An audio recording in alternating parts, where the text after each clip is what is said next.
বৃষ্টিময় একটি দিনে কি করলাম, কিভাবে এত মজার ঝালমুড়ি বানালাম, সারাটা দিন কেমন কাটলো তা নিয়ে থাকছে আজকের ভিডিও। আসসালামু আলাইকুম everyone, welcome to my new blog. সকালে ঘুম থেকে উঠেই দেখি বাহিরে একদম ঝুম বৃষ্টি। এইখানে আমি টিনের চাল দিয়ে যে বৃষ্টির পানিটা পড়ে ওইখানে একটু হাত ভিজাচ্ছিলাম। এরপর আমার কাজিনও আসলো, এরপর দুজন একসাথে বৃষ্টিটা উপভোগ করতেছিলাম। বৃষ্টিতে আমার বাড়িটা কি যে সুন্দর লাগতেছে। শহরে আসলে এগুলো অনেক বেশি মিস করি। এইটা হচ্ছে একটা পেয়ারা গাছ, অ্যান্ড ভিডিও করার সময় আমি খেয়াল করছি যে ছোট ছোট পেয়ারাও ধরছে এখানে। এরপর বাসায় এসে ফ্রেশ হয়ে লাঞ্চ টাঞ্চ করে আমরা প্ল্যান করতেছিলাম যে সন্ধ্যায় ঝালমুড়ি মাখাবো। যেই কথা সেই কাজ, সবাই মিলে যা যা লাগবে সবকিছু নিয়েই বসে গেলাম ঝালমুড়ি মাখানোর জন্য।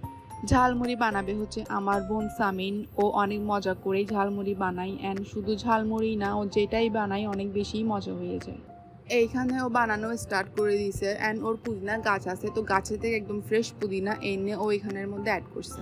অ্যান্ড ট্রাস্ট মি, পুদিনা অ্যাড করাতে ফ্লেভারটা এত বেশি আসতেছিল, মানে পুদিনার যে একটা স্ট্রং ফ্লেভার আছে ওইটা আসতেছিল, অ্যান্ড খেতেও অনেক বেশি ভালো লাগতেছে। ওর মাখানো থেকে আমার ইচ্ছা করতেছিল যে এতটুকুতেই খেয়ে ফেলি। দেখেন না আপনারা যে কত সুন্দর করেই মাখাচ্ছে ও। এরপর মাখানো টাকানোর পর তো জানেন কি হয়েছে, একদম সবাই মিলে ঝাঁপায় পড়ছি ঝালমুড়ির উপর। সামনে অনেক নতুন নতুন ব্লগ আসতেছে বাড়ির, so stay tune. That's it for today. দেখা হবে অন্য আরেকটি ব্লগে। Thank you for watching. Allah হাফেজ, বাই।